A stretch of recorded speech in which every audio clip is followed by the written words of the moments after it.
Hi, welcome back to Flowing Fizz. Thappad, that's the movie we are going to be discussing now.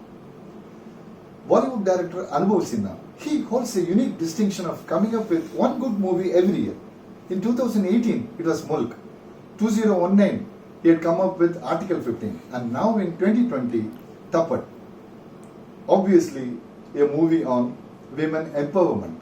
Evidently, it's a women-centric movie with veteran actress Taapsee Pannu playing the female lead as a protagonist. The screenplay has been set around her family, in which her husband, a gainfully employed guy, who's due for a promotional transfer, is due to take up an assignment at a dream destination abroad. As a matter of fact, a party is thrown in the family at the house, wherein a lot of invitees are there, during which time a call comes in, which actually shatters his happiness. There has been a power play at office, because of which plans have changed. When he is brooding over it, she comes close to him and in a fit of anger, he slaps her. The tight slap not only lands on her cheek, but also deep into her mind and deeper into her heart.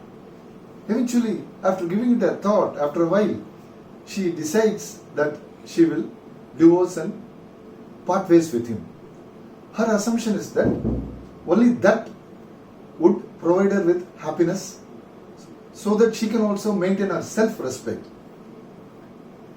Enough of pleading from her husband fall on deaf ears, and she remains stubborn and she wants to go ahead and part ways with him. In that pretext, she goes and approaches a lady advocate who at the first meeting, tells her to forget the whole thing. Of course, she is telling her that she is talking as a lady first and not as an advocate. Better go back home and compromise and things will be normal. This is happening in every single household. Don't take it so seriously close to her heart, she advises. But our protagonist is not to be bogged down by such suggestions and advices. As she insists on going ahead, the lady advocate too dons her garb as an advocate and starts getting ready with the petition. As his pleadings any number of times have failed, the husband too has no other choice but to seek the services of a male advocate. Of course, both the advocates in their own way warn their clients that it's not going to be an easy game getting a divorce in the present context. But yet they decide to go ahead, and ultimately the protagonist has her way.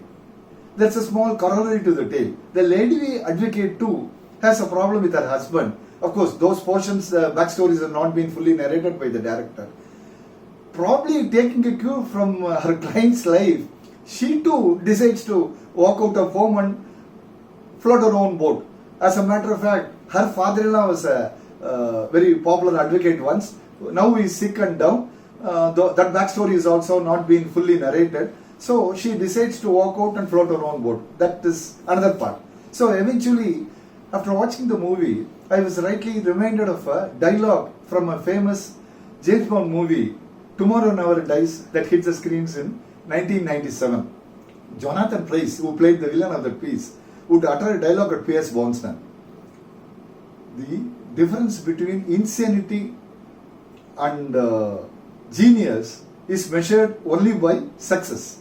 Well, taking a cue from that, I was trying to interpret as to how to differentiate between happiness on the one side and self-respect versus ego on the other side.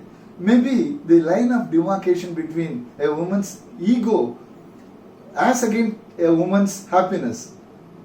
How to judge it? Only thing, as in that case, I couldn't spot any measuring tool here. That's the only difference. As the story, the screenplay, as evidence and showcased by the scenes and sequences, subscribe to the fact that it's a women-centric movie. What else can we expect? That's it. So that's all about the movie. Well, friends, if you have enjoyed the analysis of this movie, do leave your like behind. Thank you.